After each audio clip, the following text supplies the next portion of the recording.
Welcome to Boxing Beats. This week we're going to talk about the Catterall Eubank fight. We'll talk about Pat Brown. We'll talk about Leo Atang, Skye Nicholson's win. That one was appalling, by the way, but we'll get to that. We'll talk about Ricky Hatton's comeback, and then we'll talk about the card this weekend. Taylor Serrano 3, Hamza Sheeraz, Berlanga. There's plenty to go out for once. Where do we start then, Richard? Richard, all right, well, I can be on my Sunday name. So the event of the weekend, I think, quite accurately predicted that the Catterall Eubank would be a good fight. It couldn't fail to be a good fight, and yet, Sure. Maybe we should address that straight away. So I know Catterall isn't always involved in the most exciting fights in the world, but I just thought Eubank was going to bring it. That's what I thought. I thought, like, it's his chance. He's taken a punt on this one. It's a hell of a step up. I thought, and he looked pretty good in a couple of fights prior to that. Looked like something had sort of clicked. And I mean, I guess probably most people listening to this probably won't want us to talk about this fight for very long because it was so bad. Well, do you know what, though? It seemed to me like Eubank was trying to figure him out. He was moving around a lot. I was tired watching Eubank, and he wasn't throwing any punches. But he was. That's what I mean. He was just moving. He was moving around a lot. Like he was trying to figure it out, but he's like he didn't quite figure it out. And it just you have a classic, Johnny Rotten in that tour for the Sex Pistols. Ever feel like you've been cheated? It's just when the clash of heads came, it just sort of said, it couldn't go on. It was arguably the most welcome headbutt since all of Italy rejoiced when Zidane popped his chest straight into Marco Materazzi. Yeah. I think the whole of boxing wanted that headbutt to happen at that point. It did, but I remember watching it, and when someone takes a body shot and it was really low. Yep. So I could feel. I was dabbing my eye watching it. It was horrific. Really opened up, and when he went to the corner, I don't know what the cutman's name is, but that was just going. He's a good cutsman. I was thinking, he was good though. He got it good. He did, but in a minute, it's insane. It's insane. Well, it's. I actually thought. I mean, the cut. I thought he did a remarkable job with the cut because he was ready for the next round. It was Eubank's cut, I think, that was causing more of the problems at that point. Why? Well, yeah. It was one of those when it was called off. You just like, because he would only take one punch and it'd be carnage, and you think like, is his head going to fall out? Like, is his skull just going to pop out? So it's disgusting. There was a lot of abuse on social media, not least from our friend Turki, who said something to the effect of, that wasn't Tom and Jerry, that was Jerry and Jerry. I saw a great comment actually on that. Someone said, I think Turki needs to watch some more recent cartoons. Yeah, pop culture reference for the kids. Yeah, maybe that's why Jake Paul is needed for boxing. If Turkey's pushing it, flower pot men, more like the flower pot. But yeah, it was disappointing, wasn't it? Because we were both looking forward to it. That said, it's sort of when it's such an unsatisfactory ending, it kind of feels like, I know you don't like a rematch, but I sort of feel like that. No, I don't think there's a hope in hell of that getting a rematch. Yeah. I can't see Catterall giving Eubank a rematch at all for that one. Well, in the post-match chat of it. So what was mad was when Eubank, when he was announced, ran to the corner. So you were in the fight. He got up on the ropes, didn't he? He got up in the corner. I was thinking, you can't think. And then when the cards were read out and they were all in favour, and I was looking at Catterall's face, he was so shaking his head, going, surely it's me. And I was thinking, well, I thought that, but Eubank was selling it with such confidence. I was thinking, no way. Do you think senior and Junior got the message and just didn't bother showing up because they thought the writing was on the wall. Yeah, yeah, maybe. I'll tell you, he did show up. He was in the front row. Go on. Connor, Oh, Connor okay. Beck. Yeah, so he was there having a look at it. So I guess that was one where if if Eubank had done something, then the chat would be there. But do you know what? If Catterall gets a big money fight against the Conor Ben, I'll be happy with that. I'll be happy with that. I'm not sure he will. I'm not sure he will because I think for Catterall to get a big money fight, it's going to have to be Turkey. Turkey obviously came out and just slagged that fight off. So he's unlikely to give Catterall a fight next, I would say. Let's see what happens at the weekend with Turkey. Let's see what happens at the weekend if he produces another stinker, which hopefully he doesn't. But... There was I didn't actually watch it live. And it's one of those horrible ones where I didn't watch the boxing live, and then you read about it and you're like, oh, for Christ's sakes, I'm gonna have to watch this, and I know it's terrible. Like if I go and watch it live, I media blackout, so I can watch it as live as true to live as possible. Because but you'd have cheated yourself on that one. Like and I did. I watched it on a Saturday night. I was had a few beers by mistake. It was one of those. I was gone out in the afternoon, and then we ended up staying out for food. So I'd had 5 pints by mistake in the afternoon. I was like, "Christ, it's gonna be a long day." So, but anyway,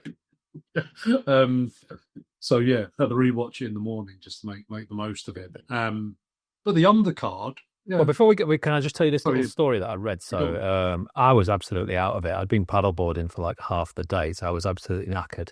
And I thought I'll just have a quick look, check on BBC, see what's happening on this fight. And for some reason, the live wasn't working on BBC. No. But there was one thing, and just before the live sort of broke, it said Arlem Eubank used to do karate. And when he was a kid, he won some kind of championship. And him and his mum bumped into Christopher Livingston Eubank, Senior, as he's known now. Yeah. And his mum said, Harlem's just won like a state championship or something like that. And Eubank replied and said, I defended my title 19 times. And then just walked off. I've got a lot of time for that. That's fantastic. And it's not one of those stories where you're like, I don't believe that. I was like, yeah. Yeah. I mean, everyone's got an uncle Obed, but imagine your uncle. So we'll leave that one there because I don't think anyone will really care about it being one of the most sort of worst fights in. It really let British boxing down, actually, that one, after a fairly good run. Honestly, I was so confident about that being a good fight, but just... Yeah. Oh, the undercard, though, there were plenty of sort of interesting things, shall I say, happening on the undercard. Any that you kind of want to mention in particular? Well, the Fiaz versus Murphy fight was wonderful. That was a good fight, yeah. That was really, really good. I'll be honest, I hadn't seen those two fight before. Knowingly, I might have seen you on an undercard in the past, but not two names I knew going into it. When you watch it, you know, the commentary was a little bit biased towards Murphy. I thought what I did like about Murphy, that said, is every time Fiaz hit him with something, he kind of returned fire, whether it was working or not. He was like those wind up dolls, which I know, yeah, we often talk about dolls, but where you put them down and they just sort of walk forward, and then they go in something and they just keep going. He just kept on going forward. Yeah. Almost Mexican-esque in that, which will come in Squirrels later. But he just kept on going forward. But Fiaz was wonderful. He was really good, wasn't he? I felt like Murphy just misjudged the distance because he was a bigger man, wasn't he? And I felt like he's coming forward. He maybe could have just done with maybe not coming forward quite as often and just keeping his distance a little bit. It was like when Fiaz got on the inside and his combos were so really fast, good. And it was like he couldn't miss. You know, if you ever watch like darts and they get in the groove in the treble, it's like, right, that's going to be free. Exactly the same. Yeah. shots when he just unloaded him, he just like bang, bang, bang, free, really quick, really heavy, all bang on the button. He looked really nice, really good to watch. Um, in fairness, I know Fairs won. I don't know how wide it was. I'm not sure how wide it was either, actually. The commentary was sort of making out that maybe Murphy might have it, which I think. Well, in which case it was close enough because that is a fight. But I don't think it was, though. I think the commentators always sort of just go with a home guy or whatever, like whoever's the most British. Yeah, that would be one. If I saw that fight again, I'd really like to see it. I've always two really nice styles. Murphy's hair, that's got to be worth a shout. Well, you don't get a lot of slick back hair, do you? Not properly like that. Not if they shaved it in that kind of Peaky Blinders way, but this was almost like Robert De Niro, Godfather 2, slick all around. And amazingly, it held up unbelievably well. I mean, literally the first thing, and having not seen either of those fighters before, I looked at his hair, I thought, that's going to be a mess by round 2. Well, he looked very disheveled very quickly, but no. Really held up. So I think if you have got slicked back hair, and you are a boxer, go and have a chat with Murphy, find out what product he's using. Yeah, I'd say Brill Cream, but I don't know. Maybe some Brasso or something like Brasso. Just something. We're not the men. We're not the men to talk. We're not the men. So I enjoyed that fight. Pat Brown, I thought looked good. Pat Brown, second fight in 2 weeks. I really see that. Wow, that was his second fight in 2 weeks. Third KO. Yeah, he looks good. He's all action, isn't he? He is. I suppose the problem with the likes of Pat Brown, which is sort of happened with Itama a little bit, is they're just going to keep, because he's so early in his career, he's only 3 fights in, they're just going to keep putting him in with bombs, aren't they? Although actually, Oakford had been in with Alois Jr. Your man, and he did a little better. I think he was out there in round 3, something like that. Exactly. So I don't think he's a complete bum in that sense. Yeah, because the Alois Jr. things to say, but Pat Brown, how old is Pat Brown? Because I know is he like 26, 27 maybe? I don't know how old he is. He was the Olympian, wasn't he? He was. But another cruiserweight, suddenly cruiserweight domestically, I'm quite liking the looks of that again with him and Alois Jr. being in there. I'll tell you what, you mentioned it in the preamble, Jake Paul losing his cruiserweight ranking. Well, so we just finished recording the podcast last week, and pretty much within an hour, maybe it was the same day, maybe it was the day after, Jake Paul got a ranking, number 14. I can't remember what. I think it might be WBA, something like that. Number 14 cruiserweight in the world. Just as we're coming on, there's talk that that's going to be taken away from him because there's a huge uproar. But one for Pat Brown to keep an eye on, maybe chase the number 14 from Jake Paul. Exactly. But you're thinking, and again, I don't speak about what I like about the whole Jake Paul thing, but he's got a ranking, and then you've got quality like that don't. I'm assuming I don't know. But anyway, I like him. He's going to be a good one to watch again if he's getting out frequently. Hopefully, we can see him on the undercards. I know, and do you know what as well? Actually, I know we've both spoken about it. The Matchroom stable. Yeah. You know what it was? Some good fights on there. Some good fighters in or potential good fighters. So the next tranche, particularly if boxer are going the way they're going, you could get in some of if he gets Whitaker or whoever, and then suddenly Matchroom's looking very good again, isn't it? Yeah, I can't help but think that Matchroom rapidly building up their fighters a little bit. I don't know if Pat Brown is going to be, it's really early, obviously.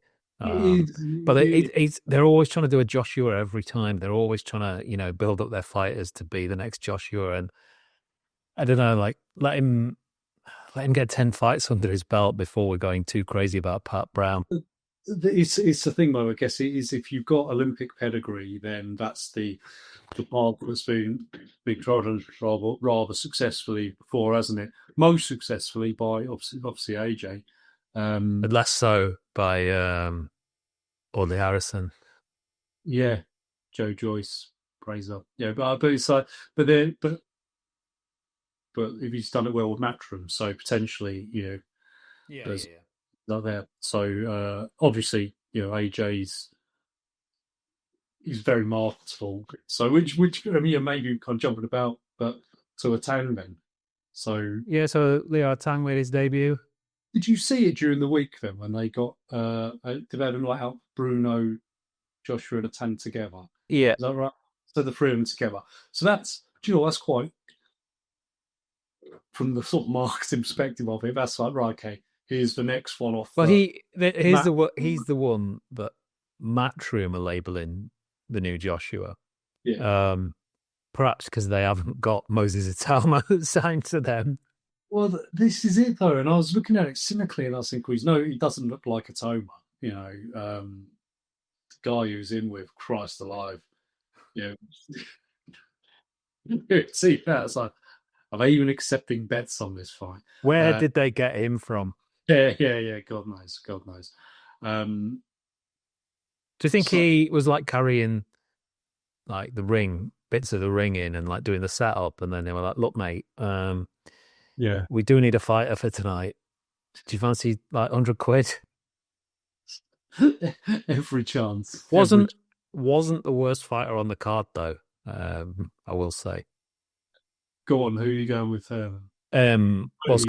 Well, Skye Nicholson's fight was an absolute joke. I don't know if you watched it. I didn't. I heard about it. It was one of the worst mismatches I've ever seen in a boxing ring. It was appalling. Skye Nicholson, she could use her backhand.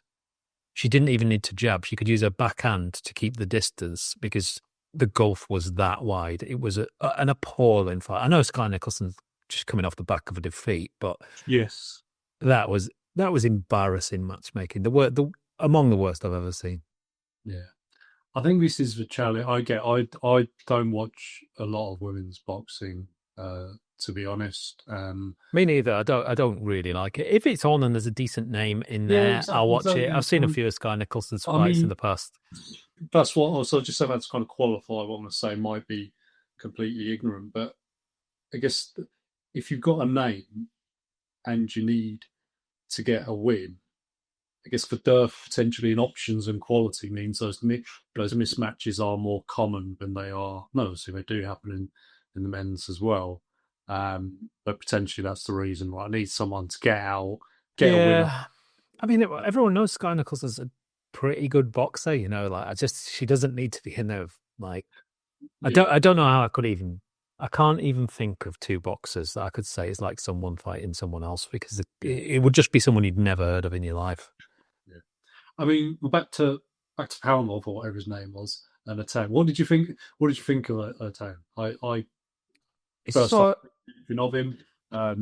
It's so hard to make a judgment on a fight like that. What's his story? I don't know his background, his amateur pedigree, anything like that. Do you? Or? No, I know almost nothing about him. I mean, it's his debut, so I'll give us a little buy on that. We'll go and find out some more information. I mean, it's the classic. Obviously they had the Matchroom rebrand, so they're obviously trying to kind of 11B. Is that so? It was right. Wait, no. It looks like 11B. I haven't seen it. Oh, it's not it happened. Right, I'll have a look. But you've got so the Bruno Joshua Atang thing. Obviously, that's quite good. Did you see? By the way, you say the Atang Bruno thing. Did you see out the size of him compared to Frank Bruno? No. But Frank Bruno looked tiny. Oh, was he just wilted away? Has he? Right. Well, the thing with Atang is he looks. That sounds really similar. He looks good, doesn't he? Yeah, he does. Yeah. Like he's like, and he's physically looks good. He's a good looking lad. He's like, if he's decent. It's like what I said about Moses Atama. He's sort of a little bit underwhelming if you'd never seen him before. The way he looks. I'm not saying his fighting is underwhelming at all. No. But yeah, Atang's closer in the mould to AJ in terms of how he looks physically, Yeah, isn't he? yeah, yeah. He's from York, apparently. Actually, I did know that. Oh, is he? Okay, Hmm. right. Interesting. So yeah, be interesting to see what he goes on to do, and if they're going to build him up as the you know bit of a challenger to Atoma. But I don't know. We'll see. Yeah, I mean that I guess that would be seemingly where it's going. We're not. Who else would there be at this moment in time? I don't know.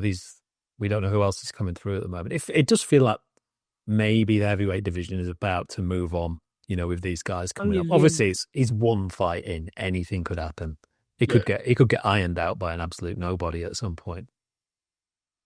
Unlikely, but I'm just thinking of again. He's got to go through the troll, Dave Allen, hasn't he? Once he's done his British title, that's it. You have to get through that, the gatekeeper, and if you don't, back to the start, go again. Big yeah, Dave, yeah. or yeah, Big Dave will be there. And Uh, then what else did we have on the undercard? We had Cordina, Joe Cordina, Cordina's return. yeah. And Quiros, we were talking about us. The Quiros, well, I'm fascinated by this guy because we were chatting about him last week, weren't we? Saying he had exactly the same record as Cordina, but you were saying he'd never fought out with Mexico. In his division in Mexico, he's ranked 25th domestically. So you're like, oh, he's not good. But there's like 450 in the division in Mexico. So so it's just the Mexican numbers just make it like crazy. Anyway, he just kept on coming forward. Cordina caught him in the first round, um, and it looked like he could make a real statement, but he just kept on coming back and kept on coming back, and then a few times he looked like he might wobble Cordina. It did. It was He did catch him in about the fifth round, I think. With a, yeah. it wasn't really a wobble. He looked like he's just No, sort but of stiffened his legs a second. he caught him enough. It was one of those where it, it felt like each round was close, but you'd probably give most rounds to Cordina. That kind of fight. Yeah, yeah. It was it was It was competitive. contested. Yeah, yeah. It It's was funny. It's competitive funny, isn't it? without, Because you yeah, can look at the without score. being close. You can look at the scorecards on a fight like that, and you can go easy night for Cordina, and you think Yeah, Not really." but it was a good fight. They went at it, didn't they? In the way you'd expect the Mexican to. So good work for Cordina, definitely. Yeah, It's funny that I was thinking about Turkey sort of wanting these all action fights. In fact, actually, we can talk about that in a minute because we're pretty much done with this card, I think, aren't we? yeah, yeah. Um, so obviously, Turkey's sort of trying to dictate how he wants the fights to happen. And I've seen a little bit of pushback on this, and people going, "Look, it's boxing. The fights will be what they are. Like you can't Yes, tell the fighters to fight in a certain way." But I suppose you can when you're paying them loads and loads of money, and you don't have to put them on your cards. yeah. You But then can I make was thinking, it like well, just get a load of Mexicans in every time because they're never gonna like back down. But obviously, Canelo gave us one of the worst performances we've ever seen, the king of the Mexicans. And actually, we just had Chavez Jr. put in one of the worst performances ever seen as well. what Really I'll not doing Mexico any favors there. well, okay, but what I will say to that is, I don't think the William Skull fight is a particularly fair reflection of Canelo's body of work. Nor, Yeah, it's true. and nor is Chavez Jr. But I think that was No, his fight. I think that was quite an accurate reflection on Do you Chavez know what? Jr. As we'd said, there was precedent for him putting in that kind of performance, but I don't think he's necessarily reflective of Mexico's best. Yeah, I yeah, yeah. think maybe his dad is more more more appropriate. But you're right. If Turkey's going to put these fights on, I think he's got every right to ask what he wants to. But equally, if you are, a Crawford or a Canelo, because they've both said it, haven't they? We're going to fight how I want to fight, and I think as they are, Canelo and Crawford, they can do that, and I'm sure they will, and I'm sure that's by obvious status we expect it to be. But yeah, So this. Sorry, go on. I was going to say, if you want someone that's going to put all their effort in and not dance around the ring, does that not lead us on perfectly to Ricky Hatton's comeback, which has just been announced.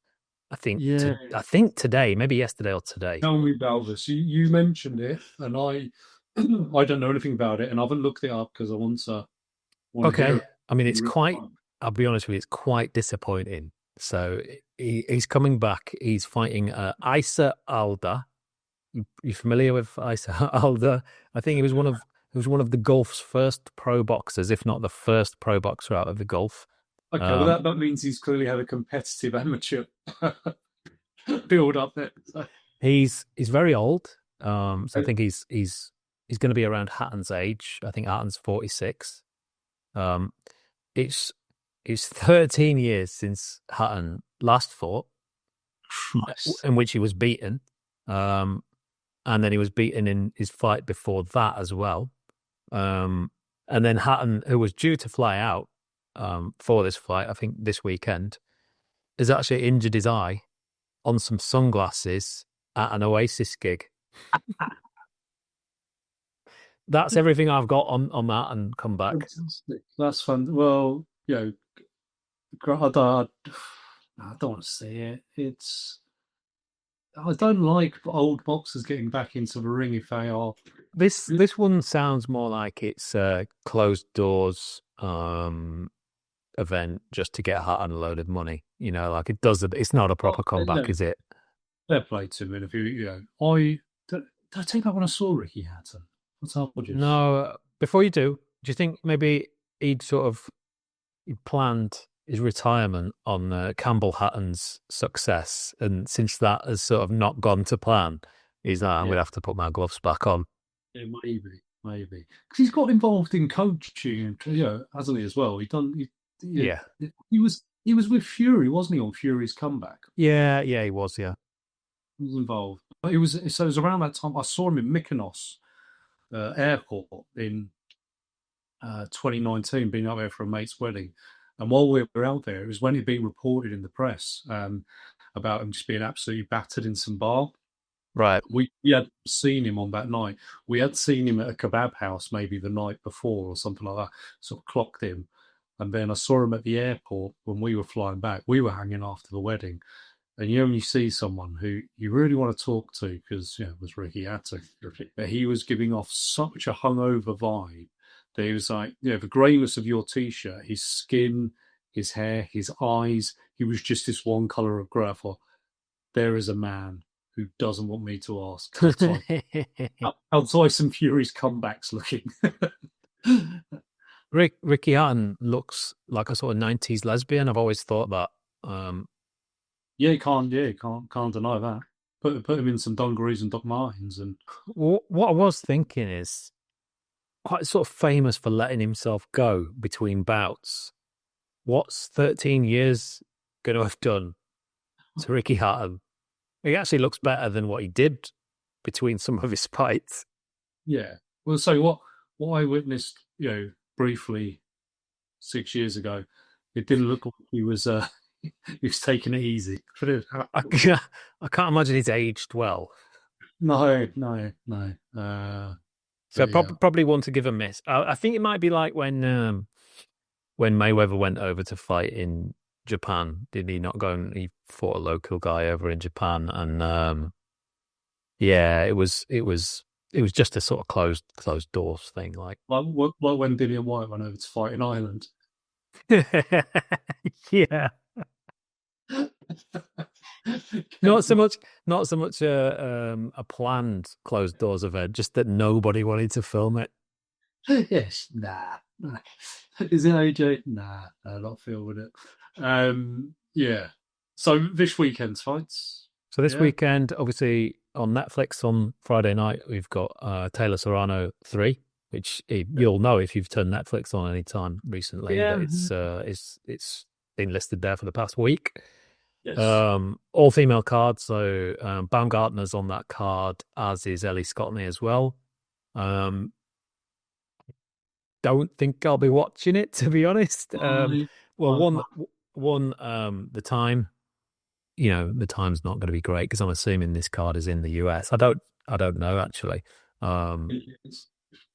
which means I'm not going to get up. I'm not getting out of bed for Taylor Serrano 3. Firstly, it's already happened twice, and secondly, I wouldn't have got up for the first one anyway. So no, it's we've talked about it briefly. It's one of those where it just seems like Serrano has to win, right? Because she's being hard done by the first two fights, right? So I think so. I mean, for whatever reason, the judges seem to favour Katie Taylor's work.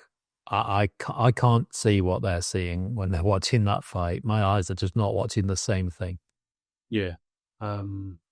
Talking of lookalikes, a mate of mine recently showed me a picture of Katie Taylor next to Sean Bean as what's his name from Game of Thrones, Ned Stark. Whatever it is. Right, yeah. Very good lookalike. Very good lookalike. I don't know if she'd be. I don't know if she'd be happy with that one. No, I dare say she would be. I'm not sure Sean Bean would either. Yeah, so I probably will watch the highlights of it because I think it'll be a good fight. There have been good fights. Amanda Serrano has been pretty good in the fights and has really thrown a lot at Katie Taylor.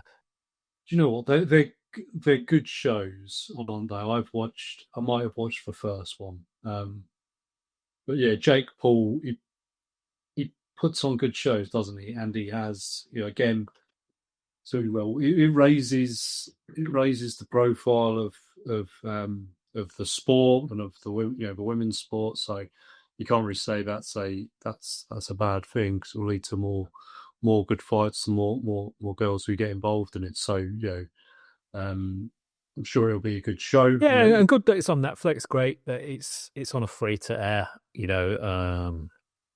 service, which is good for female boxing. That's really good because you know what, it'd be great if there were more fights on Netflix and not just the ridiculous ones that Jake Paul's putting on for himself. Well, this is it. It's good. It's good exposure, and also, as it's on Netflix, it's not free to air, is it? But pretty much everyone's more or less. I mean, if you take it's like TV live, it's a good as free to air. Everyone's got because. And you'll be able to watch it back in the morning. So it's like, yeah, and it's not free to air. But if you take a look at what DAZN have done, they've effectively now made everyone pay for a subscription, and then made every single fight pay-per-view, which is, I don't know how they're getting away with it. I mean, obviously people are paying, but everything's a pay-per-view now. It's ridiculous. I got DAZN when it was like £1 a month or whatever it was. I mean, it keeps creeping up. I mean, I'm like, no. And then,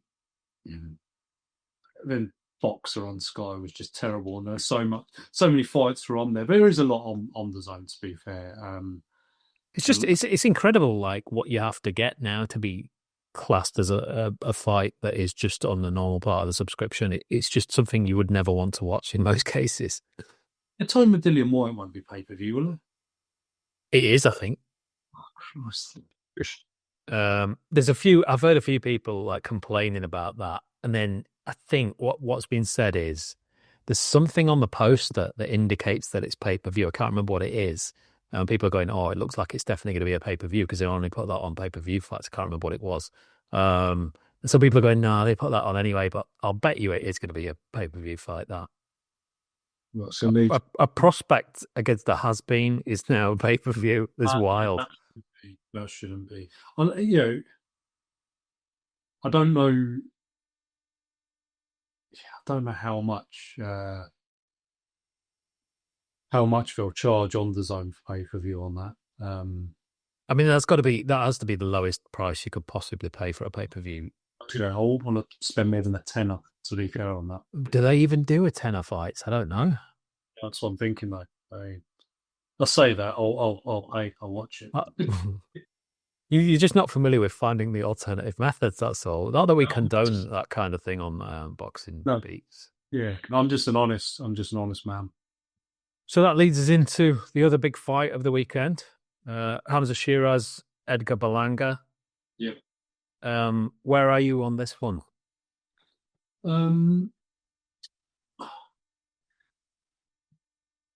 I don't know. I like Sheeraz has gone with Andy Lee now, hasn't he? His last fight, Adama's stunk, didn't it? It he needs to make a point, and I think Berlanga, he stepped up against Canelo, but he didn't really bring it against Canelo. He didn't look great, and then he's had another knockout. He's got crazy. He's got like I think his first 16 fights. Oh yeah, first round knockouts. That's crazy. So it's quite not. I think it should be quite nicely poised in terms of, I think Sheeraz at this weight with Andy Lee should look good at this weight. I think, and the longer it goes on, the more I expect Sheeraz to win. I think Berlanga, he's gonna bring the heat early. That's what he does. So I think it should be an interesting fight in that sense. Either it's interesting in that Sheeraz gets behind his massive jab and just stays out the way. That's interesting. Not to call it cat and mouse. Obviously, His Excellency wouldn't want that, but I think there is something quite exciting about Sheeraz trying not to get hit. Also, I feel like Sheeraz really has a point to prove. The fact he is, Turkey's favourite, if you like, or one of his favourites. I think he more or less is his favourite fighter now, from what I can tell. Yeah, so there's that. Everything Turkey's saying, we've mentioned about the Tom and Jerry and his Bill and Ben references and all of that. So he's got to. It feels like it needs to deliver, and so I feel like there's quite a lot of pressure on Hamza Sheeraz in that sense to deliver in this fight in what's not a gimme. I think I was looking at the bookies' odds. I think. What are the odds? Yeah, who's going in as a favourite? Well, it's very tight. I would have thought it would have been Berlanga just. But... Well, I'm looking on Sky Bet, so it's UK, audience. So I think I think Berlanga was maybe 5-4, and Sheeraz was 4-5. So it's close. But I think if you're looking at more of a global audience, maybe Berlanga would be the favourite. I'd expect Berlanga to be the favourite. But it's a good fight. There's a lot to like about it. It's a very weird fight, I think. Very, very strange fight to sign for Sheeraz. Actually, arguably, it's a weird fight for both of them to take. It is. Because Sheeraz obviously just drew, but got beat. Let's be fair. He got beat by Adames. Now, I know there's talk that he damaged his hand quite badly, sort of part way into that fight, which stopped him throwing. And he did seem to stop throwing, so there's probably something in that. And he started off the first few rounds, from what I remember. I haven't watched it back, but the first few rounds he looked pretty good, looked his normal self. And then the fight it was on that crazy February card, wasn't it? The one, something like that. That awesome card where, and it the start was showing. And the fight just sort of seemed to run away a little bit from him. Now, the boxers will always say they're injured and stuff like that. They say it's hard to tell, but I mean, Sheeraz, firstly, he's massive. He's absolutely massive. It's like watching a robot in the ring, because he's not only is he massive, and he's sort of like he's cheating to me because he's so big, but he holds such a high guard as well. I'm like, look, you've already got one massive, you've got one massive advantage, that you're about 3 feet taller than the opposition, but you're also going to hold a high guard as well. Like, you're not, like, it's so bizarre watching him, and his guard's good low. Like, he covers his body well, which is bizarre. He's hard to strike. So do you know what? I guess actually thinking about the Adames fight, it does make sense that if he did get injured, because you're right, you started off well when you thought, all right. But as the rounds tick by, thinking, bloody, he's lost this, which seemed odd, because he wasn't going in there against Adames to lose. He was going in there. They were basically going in there to try and get him a belt. Yeah, exactly. Yeah. It was I mean, it was raw. It was a draw, wasn't it? It was scored as a draw. That's the best I can say. The record books will show the history. When after Turkey sort of intervened partway through. Well, he got in, was it? I don't know what round it was, but he came up to the corner, didn't he? And he was saying, look, you need to be behind. Which is very weird. I mean, I like it. it's had he seen the cards? Was he just giving his own opinion? It's like you can't. I don't know if he can do that. I know he can because it's his money again. Do what he I wants. mean, yeah, he can stone women Monday to Friday and put on a great boxing event. Do you know what? Now thinking about it, actually, can you remember? Um, was it like the 1982 World Cup where I can't remember which country it was, but it was like an Arab nation. It was even Kuwait. The like one of the princes in the crowd stopped the game because he didn't like a decision, and he came Oh, and down. he took the players off the pitch. Yeah, and the referee had to talk to him like the Uh, National Guard were there. I I, only I can intervene if I want to. If I've got enough money, I will intervene. if it's the one I remember, I can only remember it because do you remember the TV show Fantasy Football League when Yeah, yeah, when yeah. they used to do like a parody of it.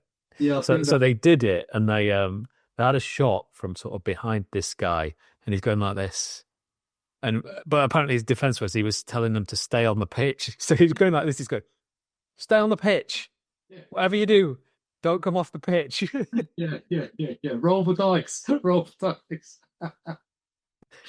History just repeats itself. Yeah, fantastic, fantastic. But Um, so I am going to back Berlanga for the win in this one yeah, because I think I don't know how good either of these two fighters are. I really don't know because no, it's Hamza not. Sheeraz. There's a couple of questions. Firstly, the Adamis loss, injury or not, I don't know. Like it, well, I say loss, draw. Um, there's that. He's moving up a weight. I just think he should have had one fight at super middleweight before he actually. Was Adames not? No, he wasn't. Was it? No, Of course it wasn't. Of course no. it So is. he's moved up directly on the back. I think, and also there's like rumors he was struggling at the weight, which you can kind of imagine Oh yeah, considering his height. yeah, absolutely. Too right. Too right. He was. But I think it's Belanga's weight. He's been there. He's been in Canelo. This is the thing. He's the natural, the super middle, isn't it? Yeah, he's a Yeah, natural middleweight. And yeah, it's his way. He's been in there with Canelo, but what did he do with Canelo? He's like he didn't but really. he got on his ass, and then Yeah, he. well, yeah, exactly. But I mean, he didn't really fancy it.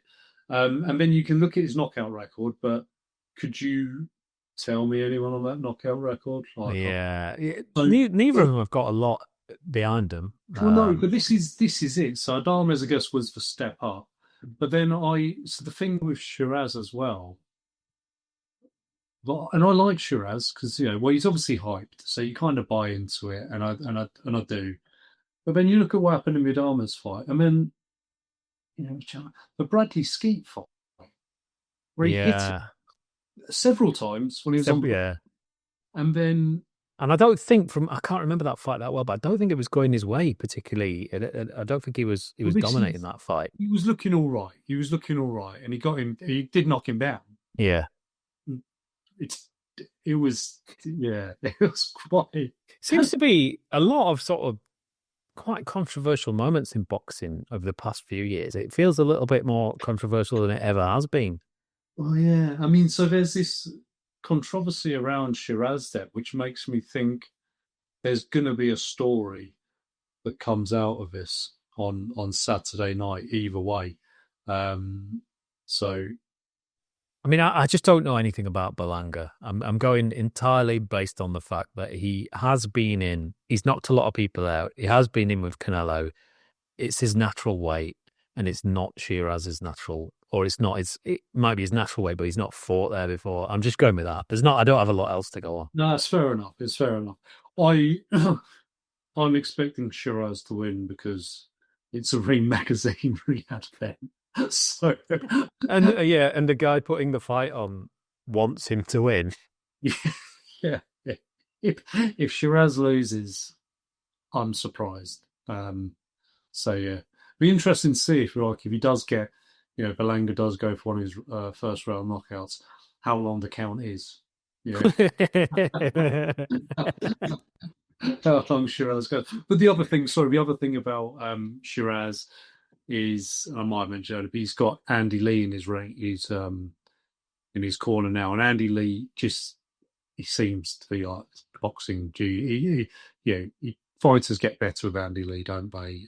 Yeah, he has shrugged off that Tyson Fury last round comment quite well, actually. I can't remember the Tyson Fury last round comment. It was Fury Usyk.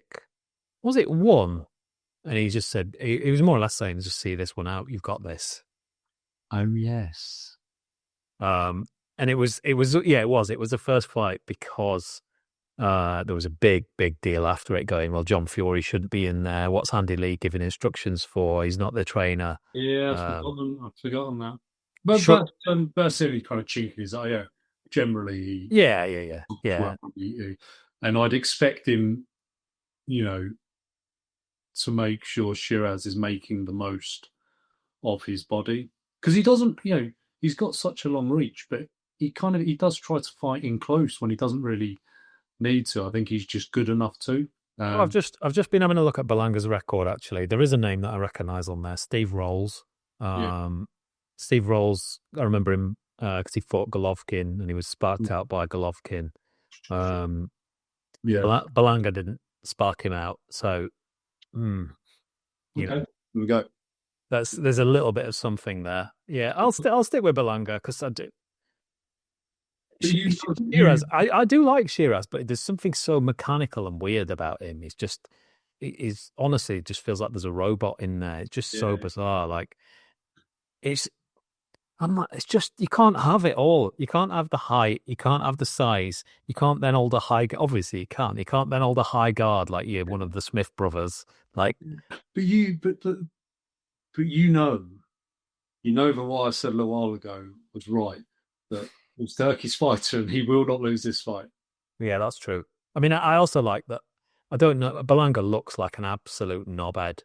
He really does, doesn't he? Yeah. So I imagine if there's a dodgy decision, I like to think he's going to kick off.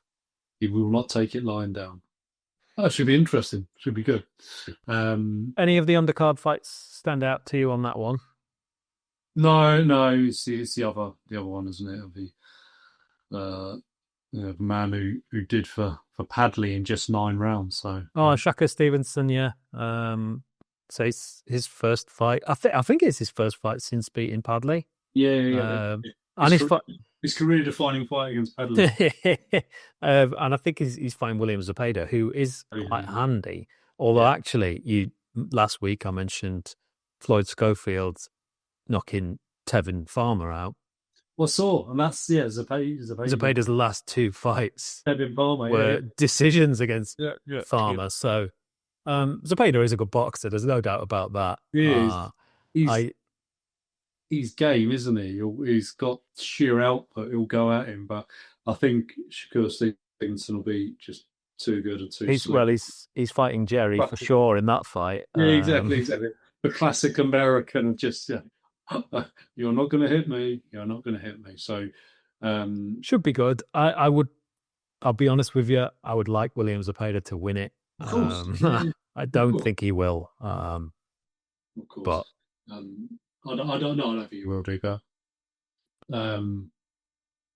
It's another fight where Eddie Hearn's saying this will be the one which will make Shakur Stevenson the massive star. But it won't. It won't really. You don't beat Zepeda and become like a massive star. I mean, unless he stops him very, very early, I just can't see it. Like, he won't, will he? He won't, because he'll be, as you say, he'll be Jerry for the first 3 rounds. Zepeda just keeps coming, just going to be, just. It's quite interesting that Shakur Stevenson didn't. It took him that long to get Padley out of there. Who I was trying to remember, so I should look it up. Who was Stevenson meant to be fighting? Who was he supposed to be fighting? Yeah, Padley did step in at the last minute. It was a name. Exactly. I can't remember who it was. I think Padley and Stevenson have had a bromance since, which I quite like, because it's like. Oh, have they? Yeah. I think they've been, used. It was Floyd Schofield. So it was Floyd Schofield that was supposed to be fighting. Yeah. So there we go. Okay. Which is a shame, really, that we still haven't got that as well. Yeah. Well, hopefully we will after this. Um, Yeah, what else is on this card then? Let's have a look. no, So no, just Sheeraz, right. Berlanga, Stevenson, Zepeda, Puello, Matias, Morel, Katev. Yeah, nothing else I'm really interested in there. No. I mean, Shiraz, sorry, back to Shiraz again, though. He's an interesting one because they do really feel like he's got this global appeal, don't they? You know, he's Yeah.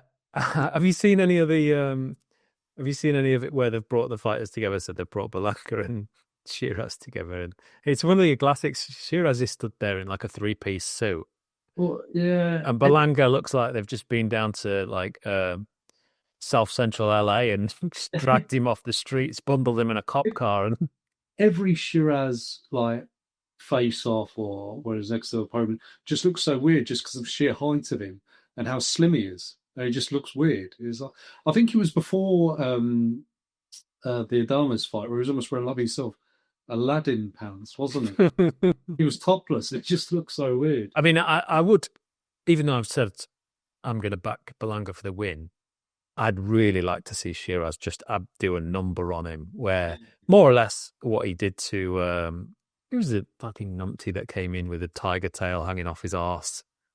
Oh, Ammo Williams, yeah. where it was just embarrassing for Ammo Williams, that fight. It really was. Yeah. Yeah, and I'd like to see it. Joe, it'd be nice if he did, yeah, you say, did a number on him. No controversy. Good fight. A good statement by Shiraz, and then he finds his in his weight is super middle, and then he kind of goes from there. I suppose. I mean, they'll probably be looking at super middleweight, thinking, "Well, Canelo's not long for these belts. Is Sheeraz the man that's gonna sort of take up the mantle? Maybe. I don't know. Yeah, potentially. Yeah, I guess so. Actually, Now that Jaime Monkey is, yeah. No, he's gone. Yeah, I mean, he'll be back in 6 months, and we'll forget about him. Won't yeah. They do need to actually start banning people for, I think, 4 years. They've got to step it up to a realistic amount of time. There's no point. I mean, the state of being able to cheat with drugs in his system in boxing is an absolute shambles because He's mad. you had Ryan Garcia, obviously, Devin Haney. He got caught drugs in his system, got his ban, took his ban, to be fair, did it, and he returned on the same night that Devin Haney returned. So no real loss to him. Well, I mean, it was terrible, but yeah, he didn't lose a lot. But it's so prevalent, isn't it? Talking of prostitutes, you've seen Cole Frotch and Big Baby Miller having a chat. I don't always watch Carl Frotch because he's been having a chat with had a chat with Conor Benn. He's had a chat with Big Baby Miller recently, but he's a bit nice to him. Like all his bravado and all his like, I'll tell him how it is. I'll tell him. In fairness, though, he was saying, I mean, when you see Big Baby Miller next to Carl Frotch, obviously, very different ways, but you see it. You can see why Carl Frotch said, "Yeah, no, it's all water under the bridge now, mate." And I know he always does the intro with his 80,000 fans at Wembley when I knocked George Groves out. It's just he's probably done it 100 times now, and I feel like the sort of ironic joke is now long gone as well. So the joke of doing it in the first place, but then the sort of irony of doing it even after everyone's telling you to stop doing it, that moment's long gone now. I don't know. You can't. He's just, that's him. You've got to double down on it now. That's him. Yeah. Someone just needs to nick his bird off him. That'll do it. Yeah, good luck. I think that's us for this week, isn't it? I don't think there's anything else. I think that's us. I think that is us. Before we head into crazy times, because we are not long now before Usyk Dubois. Yeah, next week will be, isn't it? It is, yeah.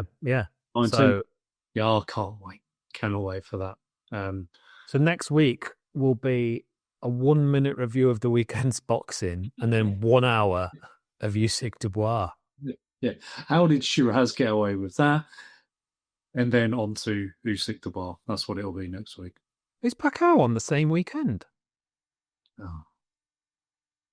It is? Is he on the same bill? No, because that's obviously in America, and Oh, of course. Usyk Dubois in the UK. Yeah, yeah, it's Barry off Pacquiao. Tim Zoo's fighting on that one. Yeah. I still won't be getting up for it. I just fucking sue Those, him. those days are gone now of me like waking up at 4 a.m. Like we've had this nice break from it, and Yeah, it's so exactly. hard to go back to it. This is the great thing about Saudi Arabia. Tell you, human rights, You can forgive their crimes because of course, they don't make me sure. get out of bed. Sure. So there's the odd stoning, but 9 o'clock on a Saturday night for a headline event. It's very convenient. Very convenient. It's the dream. It's the dream. All is forgiven. Yeah. Carry on as you were. Yes, swings and roundabouts. Swings and roundabouts. You can sell us oil at extortionate prices for the rest of our lives. Wherever it needs to be. Wherever it needs to be. Saturday, 9 o'clock, main event. Beautiful. I know we are joking, but it genuinely, I mean, if we're not going to have boxing in England, then Well, this is it. it literally is the next best place for us. Yeah, honestly, it makes no. If I'm not going to a fight, it makes no difference to me. Yeah, I'd rather some more atmosphere, but there you go. Cool. Back next week then. Yes, yes, yes.